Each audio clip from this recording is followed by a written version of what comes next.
You drop the hands, then I'll go. Right? Let's do it. Let's do it. I dropped out of college when I was 19. I was the research assistant to Robert Greene. I learned how writing works that way. This is at 21. Yeah, in my 20s. To me, ego is sort of a collection of traits, right? It's arrogance, entitlement, delusion. Ego, I would say, is unearned. Ego is like what you want to be true, what your mom told you was true. If I could just help people put a slight pause in their life before they make decisions, before they take action, and just go like, am I doing this out of ego?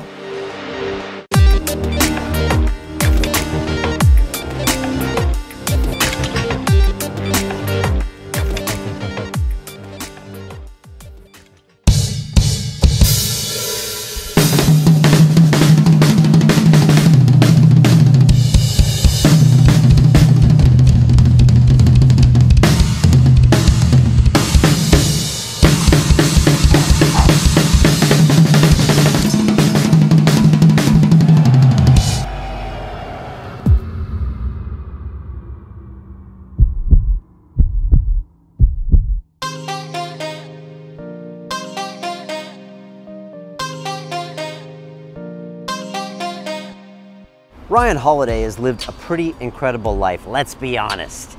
He dropped out of college when he was 19, ended up interning for people like Tucker Max and Robert Greene of the 48 Laws of Power, then ended up being the marketing director of American Apparel at like 21 years of age. And he rode this incredible upward stream of success, including books like Growth Hacker and other publications. And you just never know when Ryan will stop. And so his latest book, Ego is the Enemy, is one I was really surprised to see him write because I never thought Ryan had a problem with ego. And so last time we spoke about his book, The Obstacle is the Way, and this time I really wanted to find out what he knew about ego being an enemy and what he learned about it, and how we can really understand the difference between confidence and ego. And we got some really good nuggets here, and I think a lot of us can learn from Ryan, including myself, and obviously check my ego, because sometimes ego can be a wonderful thing to drive you, but sometimes it gets in the way and gives you an inflated view of what the world is and your importance in it. And that's when big crashes happen. We're giving a bunch of his books away, giving away a signed t-shirt as well. So you can click on our Twitter feed and find out more about that. And I can't wait to talk with Ryan again in 2 years with his next incredible book and just watch this young man's journey. It's been absolutely awesome. This week on the Academy has also been awesome because one of our challenges was affirmations. And this is where people actually say out loud every morning things that they wish were true as if they already were true. And I got this from many of our guests in the past, whether it's Dan Pena or even Tim Ferriss himself. And you can wake up in the morning and say, I'm extremely comfortable being a billionaire and happy with all of the pressures and luxuries that affords. Or I'm extremely happy with my beautiful wife and 3 children and my blah, blah, blah. So if you want to check that out, come inside our brand new Academy on London Real and check that out. And in the meantime, sit back, relax, hang out, watch Mr. Ryan Holiday drop science about his life, about his practices. It's an absolutely incredible episode, and I hope you enjoy it.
This is London Real. I am Brian Rose. My guest today is Mr. Ryan Holiday, the best-selling author of Trust Me, I'm Lying, Growth Hacker Marketing, The Obstacle is the Way, and now Ego is the Enemy.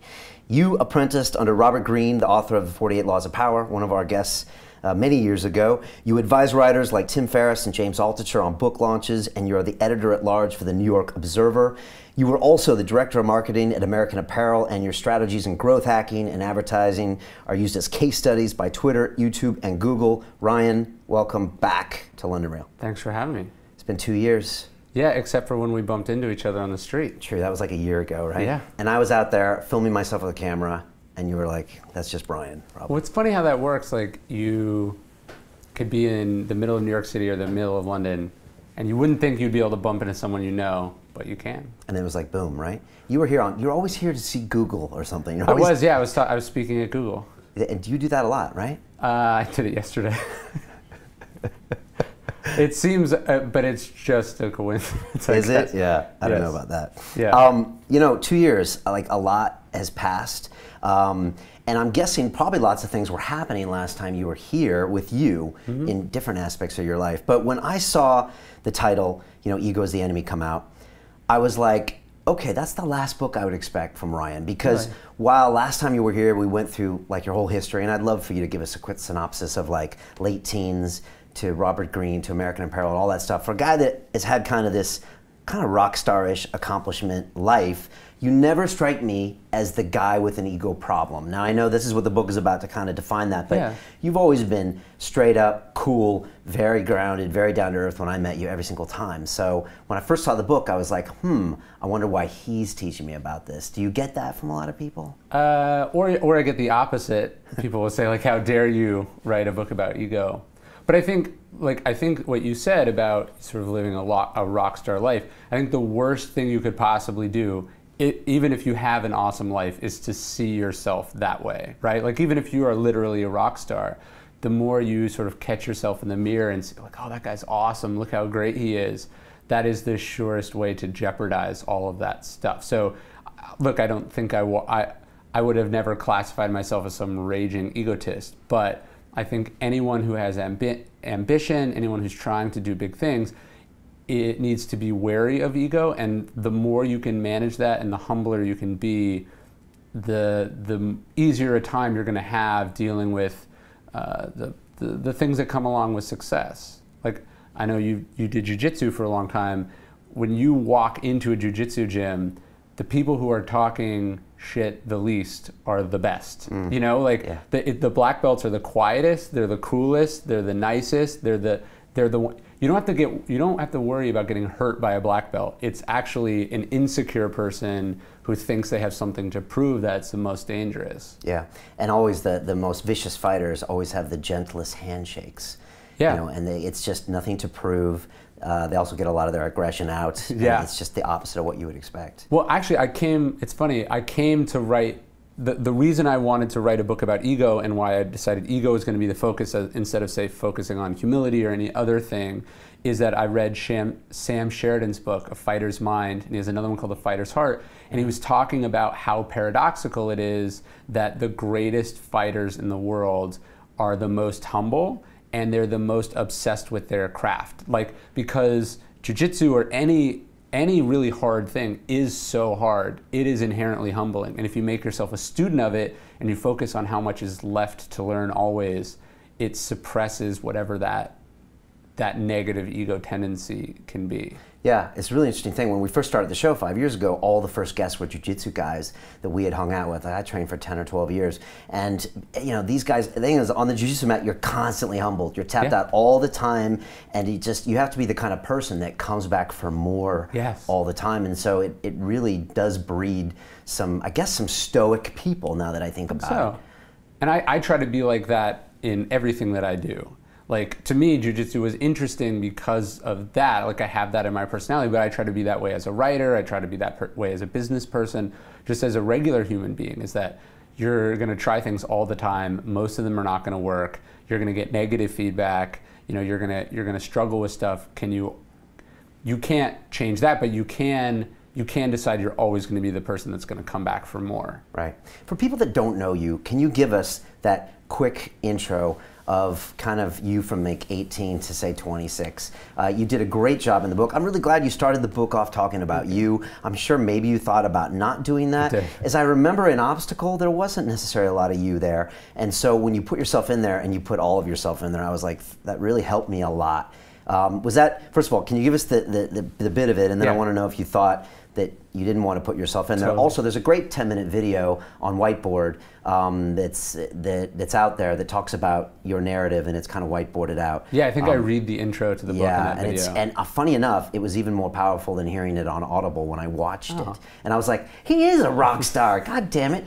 But for people that don't know, what was Ryan's early days like? I dropped out of college when I was 19. I worked at a big talent agency in Beverly Hills.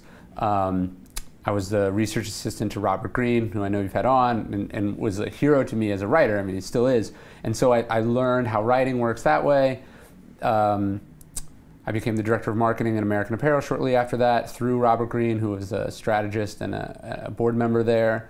I did a bunch of really cool, crazy stuff at American Apparel. Yeah, this is at 21. Yeah, in my 20s. And you're head of marketing and doing all sorts of growth hacking, guerrilla stuff. Yeah, and I did marketing for Tucker Max, who was a #1 New York Times bestselling author, and I met Tim Ferriss, and I did some stuff for him. So I sort of came at this from two ways. So one, I'm sort of learning the craft of writing under a master of that craft, who's Robert, and then my day job is doing marketing for really cool companies and controversial brands. And so I sort of had these two tracks, and then they sort of merged when I wrote my first book about sort of an expose of how the media and marketing system work. Which was Trust Me, I'm Lying. That was Trust Me, I'm Lying, yeah. Right.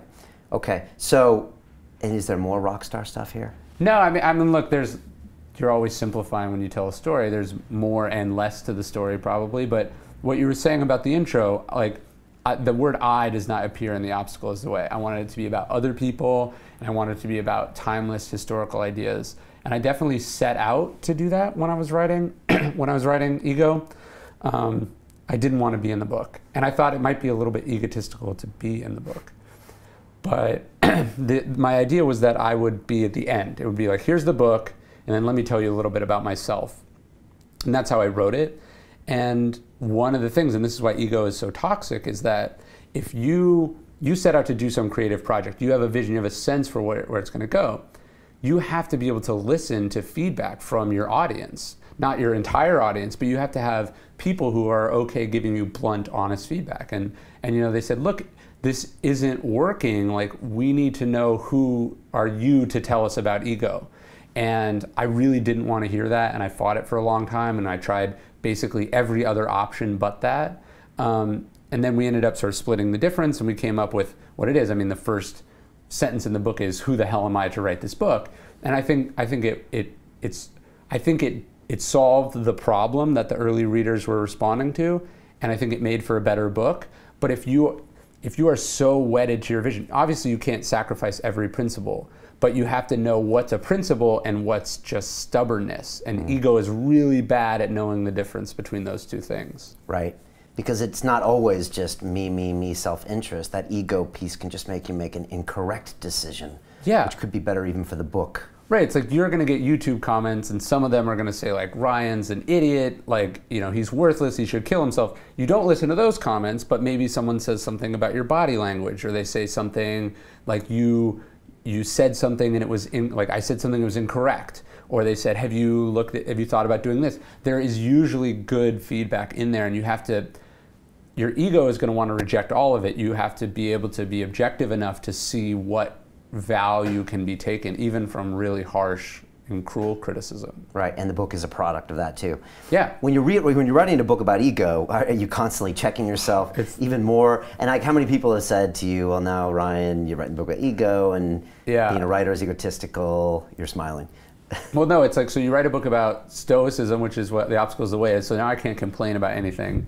And then you write a book about ego, now I have to make sure that nothing I'm doing is egotistical. So it's a nice sort of public form of accountability. But, you know, I was making some decision yesterday about whether I was going to publish something or not, and someone didn't want me to publish it. And so I had to think, you know, is when someone tells you, like, don't do something, is this, you know, your reaction is like, who are you to tell me what to do? And so that's the emotional, egotistical reaction. And you have to think, you know, why am I acting the way that I'm acting? What are the principles behind this? Can I justify this? You know, you have to be able to stop and look at yourself that way, and that's what I try to do. Right. That word ego, I remember I had a conversation with a fighter a couple years ago, and we were talking about ego, and he said, you know, that word has just been morphed and warped and, you know, taken for so many different purposes. It's almost a bad word, even when you say it. Have you had to come to terms with the definition of it? Have you thought about using other words? Yeah. What does it mean to you? So to me, ego is sort of a collection of traits, right? It's arrogance, entitlement, delusion, greed, selfishness, you know, destructive, competitiveness to a destructive level, like I have to win and everyone else has to lose, you know, that sort of, so I'm not using it in the Freudian sense, I'm not using it in the psychiatric sense, it's more the colloquial one. I like Frank Shamrock, who's a great fighter, or was a great fighter. He talks about this in Sheridan's book. He's saying, you know, there's a difference between ego and confidence. And confidence is based on what's real. Like, you earn confidence. Ego, I would say, is unearned. Ego is like what you want to be true, what your mom told you was true. You know, ego is garbage, he says, and that's sort of how I'm thinking about it. So you have to be confident. You have to know what you're good at, but you also, I think ego doesn't know what you're bad at. Right? Right, so just constantly check that. Yeah. So you're in LA, rocking and rolling, American Apparel, head of marketing, 23, 24, I think. Yeah. You pack it up, you go to Austin to write a book. I moved to New Orleans. New Orleans first. Yeah, I remember that. Okay. That's where I wrote Trust Me Online. I mean, that's a pretty big move right there. Was that because you were just maybe feeling a little bit tired of the LA lifestyle or of what you were doing, or because that's already a big move for you? Yeah, I think just because you're good at something doesn't mean you should continue doing it forever. Right. And I think that's a lot of why people get trapped in the corporate world. Is you're making a lot of money, you start, you know, making some financial commitments, and then you go, well, I'm not as good at anything else, why should I quit this? And so for me, that was a gamble, right? Like, I wanted to write a book, but I didn't have a book deal. I didn't know if I was physically or mentally capable of writing a book. I didn't know if my idea was good enough. But you know, this is, again, the difference between confidence and ego. I'd worked on books before. I knew that I wasn't someone who quit things. I knew that I'd taken risks before, and that I was able to recover if they didn't work out. And so it's, you know, you do the calculation and you say, I'm going to do it. And so it was like, it wasn't sort of blowing up my whole life, but it was definitely like a sharp turn in a different direction. And I mean, it ended up paying off in a huge way. Right. And you had left American Apparel at that point? So I left there full time. So I ended up staying on as the director of marketing, but really I functioned more as like an advisor. So I still worked on all the marketing campaigns. I still interacted with all the marketing employees, but I didn't have to show up to an office every day, and I didn't have to do anything, you know, like I didn't have any deliverables every day. I just had to be a resource to the company. Did they think you were ever coming back at that point? I think they probably did, and I might have come. I mean, if the book hadn't worked, maybe I would have come back. So the funny thing is, when you take risks, you should always be trying to like protect your downside. Like, when I dropped out of college, I thought it was like this life. I remember I went into the registrar's office and I thought this is like the point of no return, and she was like, "Yeah, you're just take it semester by semester."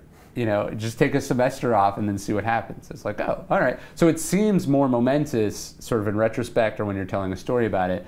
But in reality, you're trying to always keep some plan B in case it doesn't work out, or at least I am. Right. Talk about that first book and also your writing style. I distinctly remember you telling me how you write with the index cards and the Tupperware pieces or something like that. And it was like Robert Greene really taught you that. That sounds like a skill that you really learned from him. Is that true? And how do you write? A lot of people want to know. Yeah, so I think with writing, people think it's like you sit down to a computer and genius just pours out. And maybe it does for some people, and I'm not smart enough. But for me, writing, and I learned this from Robert, writing comes after the research. You have to do, sometimes it's a year of research and then a 3-month sprint of writing. The research is the hard part. The research is the ammunition. And if you don't have it, it doesn't matter how great the gun is, right? It doesn't matter how beautiful the sentences you string together. If there's not truth behind them, there's not material, it's not going to work. So yeah, I do all my writing on these 4x6 note cards, which is a system I learned from Robert, and they're all organized. So like Ego and Obstacle are both 3-part books with 10 chapters each in each section, so 30 chapters. Right. So intro, conclusion, and then 30 pieces. So that's 32 pieces, 32 small files, and each section is a collection of note cards. And I'm just consuming massive amounts of books and articles and podcasts and talking to smart people, and I'm collecting everything, and then once I have the pieces, then I assemble them in the writing process. Okay. And short chapters. Did you pick that up from Robert as well? I think so. I mean, some of Robert's chapters are long. I think his are much more in depth than mine. I'll tell you, one of the things I figured out is, like, if you can write a book that people can read in a day, like I love really long books. Like, I'm in the middle of this epic, like, 1,000-page book right now, and I love it. But I find with motivational stuff, with philosophical stuff, if it can be something that if someone really gets into it, they can consume it in a day, that has a powerful impact on them, because they're not going to get distracted. They're not going to, life's not going to intervene. It helps accelerate the process of the book. So I tried to write both these to be read in a day. Yeah, I mean, even the size of them and the format is kind of this, oh, I can consume it. I can read this chapter. I can read this 7-page chapter. Yeah, and my favorite books are books you can read more than one time. Right. And so if you make them in pieces, and each piece can be read independently, like you can just pick it up in the middle and start that piece, it makes it more ingrained and enmeshed in people's lives. Like, one of my favorite books is The Meditations of Marcus Aurelius, and they're just little notes to himself. So you're like reading self-contained thoughts, and I've tried to mimic that a little bit in my books. Okay. Stoicism. All right, so first of all, you write your first couple books, Trust Me, I'm Lying, Growth Hacker Marketing. They do really well, correct? Yeah. You're now a writer. Yes. Okay, we're rocking and rolling, and now you go on this Stoicism left turn. Yeah. Right? Yeah. And, I mean, I'm sure I'm oversimplifying it, but going that way, you had to take a chance. You're not going to get a big advance, and now you and Ferriss are the Stoics, right? You're the young guys talking about Stoicism, right. And was that always a plan? Is it something you wanted to do?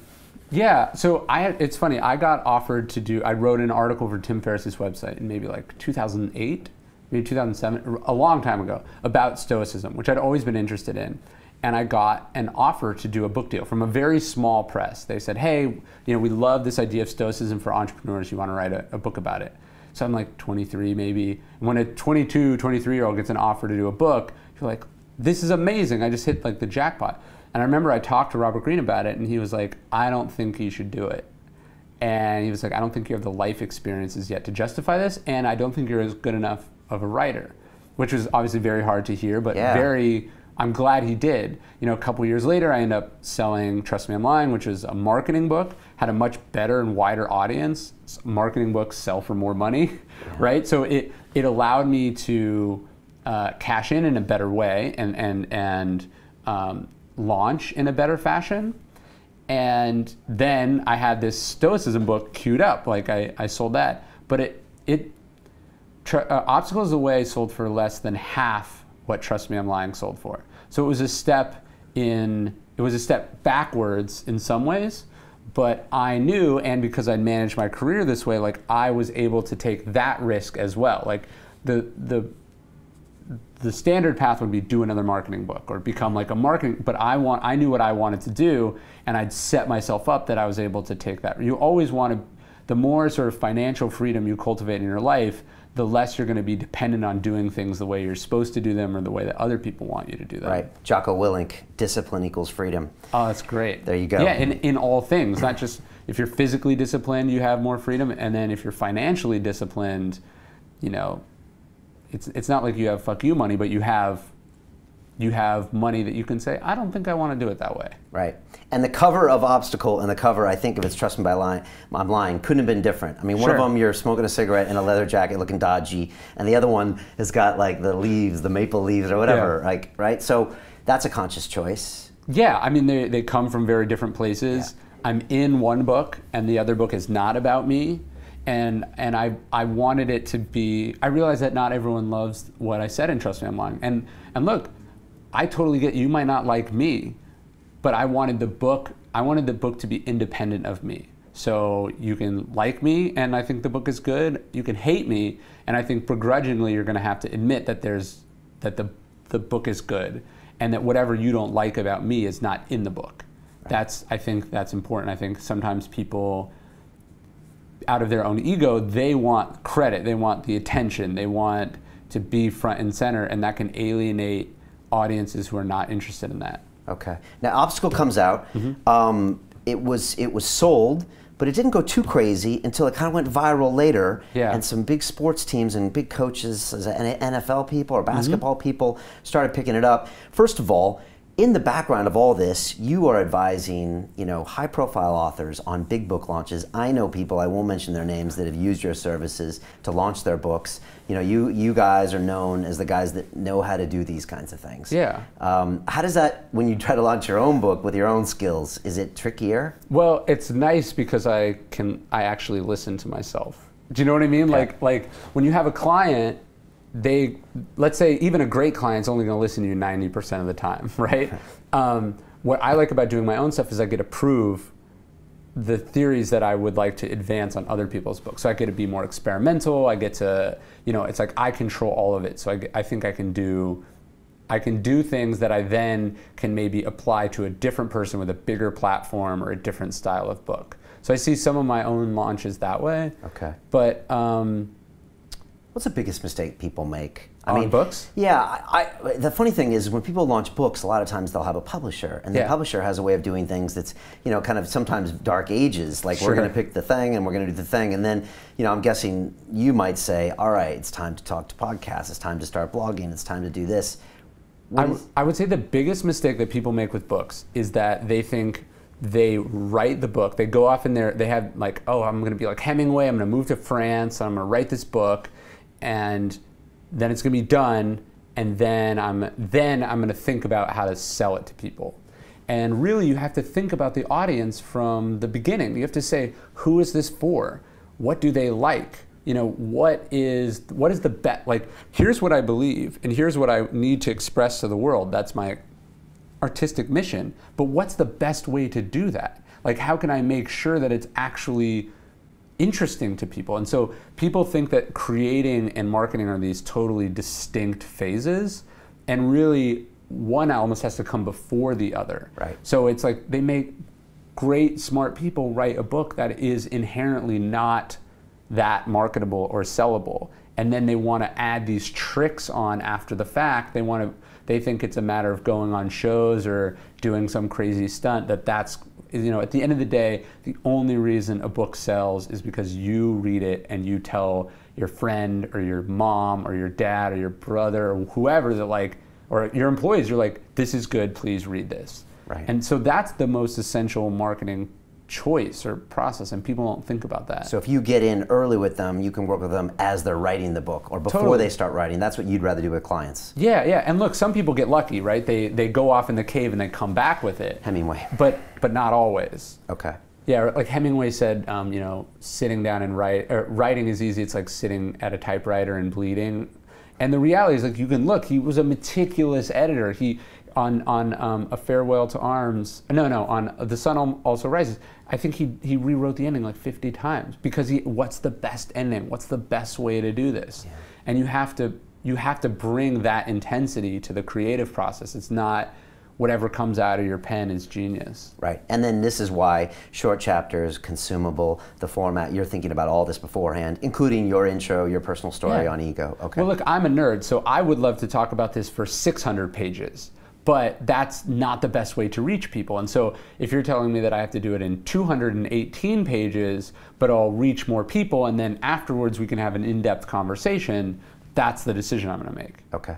All right, talk about Obstacle real quick, and then I want to get to Ego. So it came out, and later it starts to get embraced by these sports figures. How was the launch? How did it feel? And did you ever see that coming? Yeah, it went okay. It went better than okay, right? It sold well. It was in its third or fourth printing. It's chugging along, and I started to get emails from people in the sports world, and that was something that was totally unexpected. I got an email from a coach for the New England Patriots, someone who works for the Oklahoma City Thunder, somebody who's a mental strength coach for the Colorado Rockies. So, professional basketball, baseball, football, I'm getting these emails, and I was so flattered by it. One of the things I said was I just emailed these people and I was like, this is really cool. you tell me who you want me to send books to and I'll hook them up. Like however many books you need, let me know. Because like I'm saying, everything is about word of mouth. And so I sent them a bunch of books and they connected me with their friends, and all of a sudden it starts spreading through traditional sport, or through professional sports. Just physical copies. What happened to online? What happened to marketing? What happened to retweets? Well, you do those things, right? And it's like the coach for the Patriots, he heard about it on a podcast or you know, a blog post that somebody wrote. Like those sports coaches and VCs and movie producers, all these people that everyone's trying to impress, they're on the internet too, right? Yeah. They read smart people. They're fans of people like you. Like I imagine you hear from people who are in your audience that you have no idea that they were fans, and you're like, wow. And so it's you do the normal marketing, and then if you have a good product, you're gonna hear from influencers, and then you've got to put in the work and the hustle to turn that into more. Right. I guess you got that idea even from working with clients. Like send books to these people. They're influencers. Do that. Totally. And I saw how Robert Greene's book spread through hip hop. Right, like rappers started talking about it, and the last people you might expect. And you have to embrace those people. It's like if someone is resonating with your work, like I wrote it thinking business people would like it. If a sports coach likes it, we're friends now. You know what I mean? Like I'm not going to say like, you know, I'm going to be as open-minded as possible, and I want to learn from them. I want to hear how my book's not as good as it could be, or things that they see in their job that would help me understand what I was trying to talk about. Right. Okay, so this happens, it starts getting this whole kind of subculture, second kind of life, which is great. Now, when do we decide to go back to American Apparel? Because, you know, you didn't have to do that, but you did that. Now, it could have been the reason for this next great book, but like, can you tell me what was going through your mind? And was it happening around the last time you were here? It was all overlapping, and so it's hard to say what happened, but I remember right around the time the launch of of Obstacle was finishing. So I would have been after I saw you. I got a call that American Apparel had fired the CEO, and they wanted me to come back to work as advising on the sort of transition and the creative team.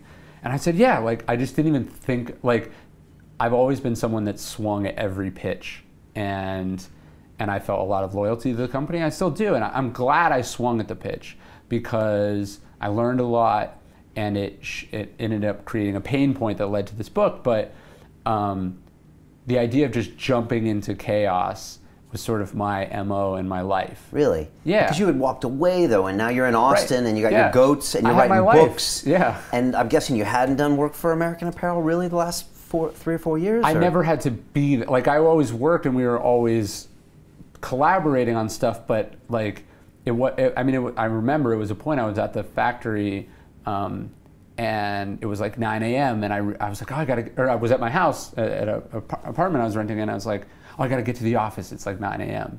And then it was like, I haven't had to do this in years. Like I wrote these books, I developed freedom for myself, and here I am feeling guilty I'm not showing up in an office. Like this is not the life that I want. This is going in the wrong direction. And that was help. Like realizing that was important. Right, and you went back into a very chaotic situation. Sure, I mean it was a hostile takeover, and it was nuts. Well, I mean, I don't want to go too deep into it, but like your relationship with Dove over the years. I mean, you know, he brought you on really early. You know, American Apparel made big, bold moves. You know, that were amazing and still are amazing. Always will be. You know, at one point, do you start to say, okay, this is getting a little crazy. Okay, this is getting more crazy. Now this is getting destructive for the company. Like at one point, do you start seeing this? And did you go back in to just kind of help that? Yeah, I mean, so he wasn't there when I went back, right? Okay. Because he'd been let go. But you get a sense. I mean, it's funny. In retrospect, things are always clear, but at the time, there's good and bad, and you can't figure out what outweighs what. I think for me, what made it so hard is that he was someone I admired.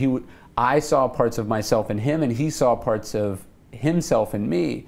And so when it all, you know, hit the fan, now you're going, well, what parts, right? Like, do I have this capacity within me? Like, are we all somewhat self-destructive like this? You know, I admire him and I look up to him, and you cannot argue with what he created, but you also can't argue you also have to look at the fact that where it is now, right? And you have to say, well, how does one come to jeopardize everything that they built? And I really wanted to learn from that. I think I did.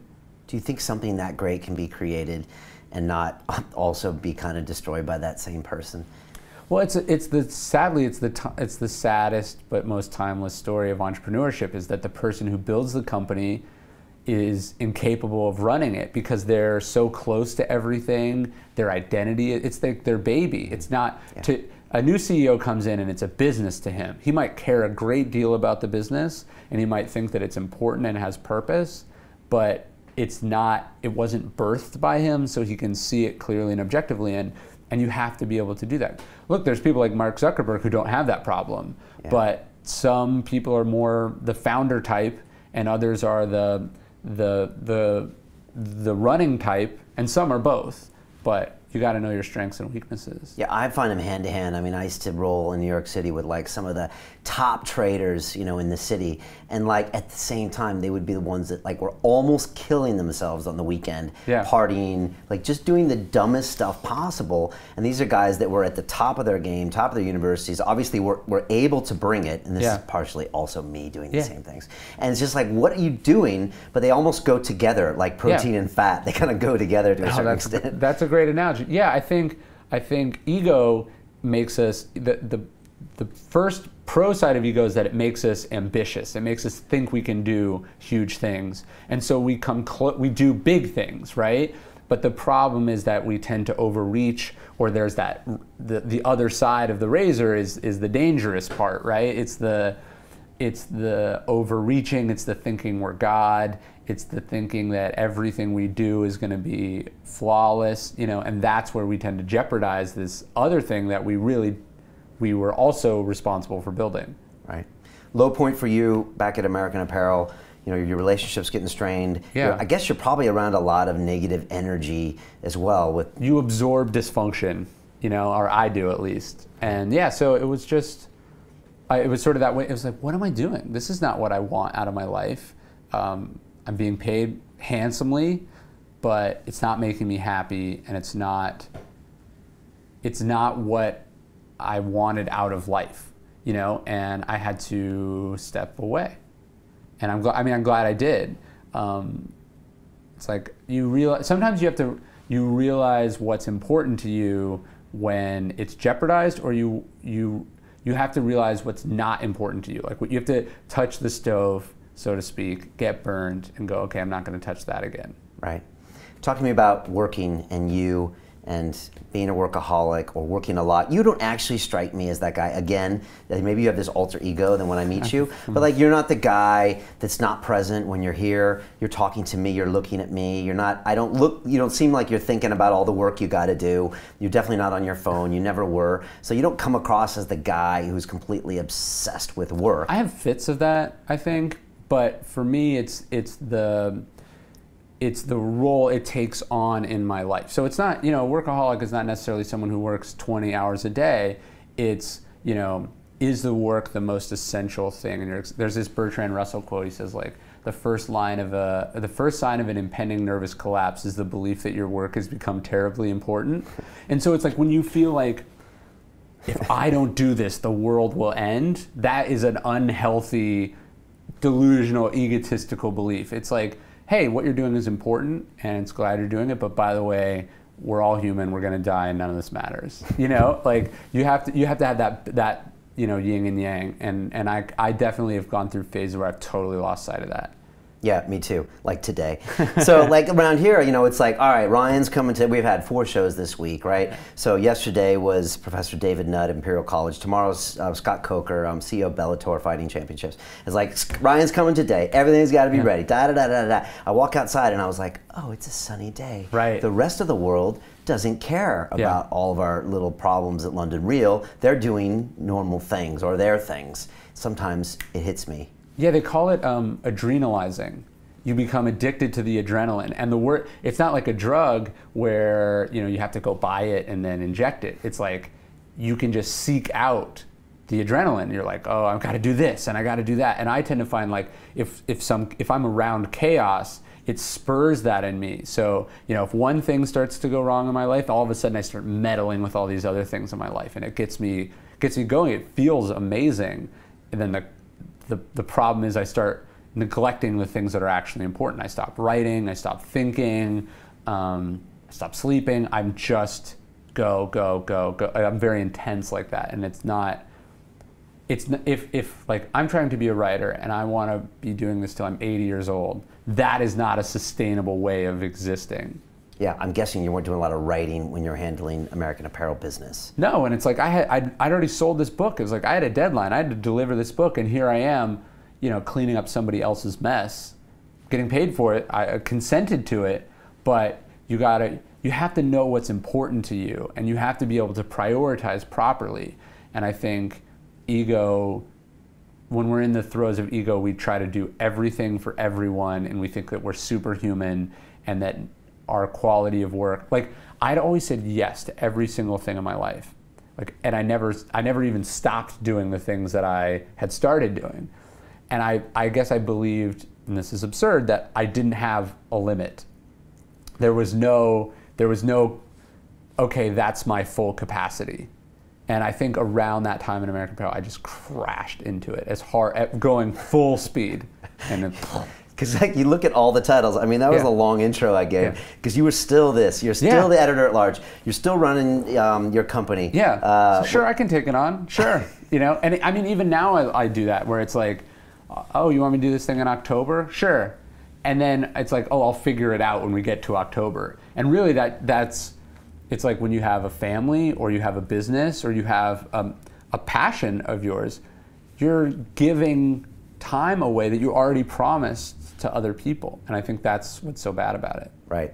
You also just said yes to something recently. You're going to be a father soon, I am. Right? Yeah, I'm excited. Which is a weird, for me, it's a ego lessening experience, in my opinion, that whole concept. How did you find that decision, and then how does that relate to ego? Yeah, I mean, congratulations, by the way. Thank you. No, I mean, I was thinking about this the other day. Like, I was obsessed with some little thing, and I was like, when I have a kid, like, he's not gonna give a shit about this, and he's not gonna know what he's not gonna care, and it's not more important than him, right? And he's not gonna forgive me for not being there because, like, I agreed to do some, you know, oh, I'll come talk to your group, or oh yeah, sure, I can consult on that. He's not going to be like, well, I'm so glad you did that. It was definitely more important than me. So hopefully it'll be a good reminder of things. Yeah, and the funny thing about kids, I just had a boy about 6 weeks congrats. ago, so it's all good. And I was 45. And you're awake right now? Yeah, I am awake. Yeah, my female partner is a warrior, so she's taking all the hits for London Real as well. That's why I'm present. But you know, it's like that boy is going to meet me properly in a few years, and he's never going to meet the guy that, you know, is the story I'm telling myself about that did all these great things. Yeah. And so your child is never going to meet the guerrilla marketer guy, this guy, this guy. He's just going to know if dad was there in 3 or 4 years, out to the next 20 years, and what he was like then. So you got to kind of really think about that. Well, and although he or she can't articulate what you're depriving them of now, that has a profound effect on them the rest of their life. Do you know what I mean? Yeah. It's like, they're not going to be like, yeah, I don't feel attachment to my parents, but it's okay because, you know, my dad did a lot of important interviews while I was a baby. Do you know what I mean? Like, they just want you there. And I think it's not, having kids is not the only reason to not do that. You know what I mean? Right. It's weird. Like, we would do it for another person, but you would never, if you're an ambitious person, you would never say, like, I'm not doing that for myself. And it's not good for me to say yes to every single thing and to wear myself to the bone and burn the candles at both ends or whatever. I'm not going to do that because it's just not okay. I think normal people don't struggle with that. Yeah, I think kids were engineered into us just to check that ego, and as we wait long periods of time to have them, it goes astray. Interesting. Yeah, sure. I'm getting all these weird theories lately too, and also it's like, you know, I have a stepdaughter as well, and having this other baby in the room, it changes everyone's ego in the house, because everyone was a little bit me now, and now there's this thing over here where whoa, we got all kind of, and now it calms the whole room down, and I'm already thinking, wait a second, you know, was this all part of this humanity plan? Yeah, you know, you deferred it, or like even me, like I'm almost 30, and it's like evolutionarily this is 10, 12 years late, right? Yeah, Maybe yeah, even more. Yeah. And what was, did I deprive myself of something that would have made me more humble or more sort of externally focused on other people and stuff like that? Maybe. Yeah. Michael Douglas had his first son when he was busy with his whole career and his movie career. And if you remember Michael Douglas in the 80s, he was the kind of the guy doing all these great movies. And you know, I think a couple years ago he was in the courtroom while the judge was sentencing his son for like heroin dealing or something, and yet he had another baby with Catherine Zeta-Jones, who he had spent a lot of time with, and it was just like these two yin and yangs of a parent being there and not being there, and he even admitted it was just like, wow. So you can kind of see maybe an ego play. Maybe that was one of your index cards, I don't know. I should write it down now. But there could be something there. All right, talk to me about this tattoo on your arm. You had it put on there before really the book came into place, and then talk to me about how the book started. Yeah, this phrase, it just came to me. I don't actually know where it came from, and I probably stole it from someone smarter than me. Probably read it in some book somewhere and I forgot to write it down. But it's this idea that, you know, ego is the worst possible element that you can introduce into any situation, right? Like someone says something rude to you, you have this ego, now all of a sudden there's a conflict. If you're confident in yourself, you don't care. Like you could say whatever you want to me, right? Like that's not gonna bother me, I might leave, but you're introducing ego into these things, that's where it's a problem. You're experiencing transformational success, you know, you win the lottery, you know, you get a platinum album, your #1 album in the country, you bring ego to that, it's gonna go to your head, you're gonna start to believe you're amazing. Or, you know, rock bottom, like you're worst. You introduce ego into that equation, it's everyone else's fault. You know, you're gonna get them back for screwing you, or like, I'm worthless, I deserve this. So to me, it's like I just wanted a constant reminder that I should never make decisions out of ego. I should make decisions based on facts, should make decisions based on principles, but never ego. It's strong to get a tattoo. It's not like, I mean, just so everyone knows, it's not like Ryan's got tats everywhere. No, these are my only two. I have the obstacle is the way on one arm, which I feel like is, I've yet to find a situation in which that didn't also improve things, right? Like, so no matter what happens, I can derive some benefit from that situation. And, you know, unless my arm gets cut off, even then, maybe the benefit is that I got rid of my tattoo. You know, but you know, I can see every situation that is a formula that helps things, and ego is the enemy is the same way. I think there's this famous story from Lincoln. I forget where he gets it, but he says, you know, this ancient king, he asked his wisest advisors. He said, find me some advice that's true in all situations, good or bad, and has been true and always will be true. And what they came back with was, and this too shall pass, right? Which is totally true. And so I think the obstacle is the way and ego is the enemy are two similar phrases that are true in every situation and will always be true. Continue watching this fascinating conversation for free by clicking on the link below to visit our website, and I'll see you on the inside. Be patient. Like even as someone who was successful early, it still took longer than you think, right? Like I started in my blog in 2006. You know, my first book came out in 2012, and that's half my 20s, right? And when I think back on my own life, so I guess I can only speak for myself, when I look at like my worst moments, I see a lot of my own involvement in them, right? I decided to do this. Someone in my life told me I shouldn't do this, and I said, you don't know what you're talking about, I'm gonna do it anyway, and it blew up in my face.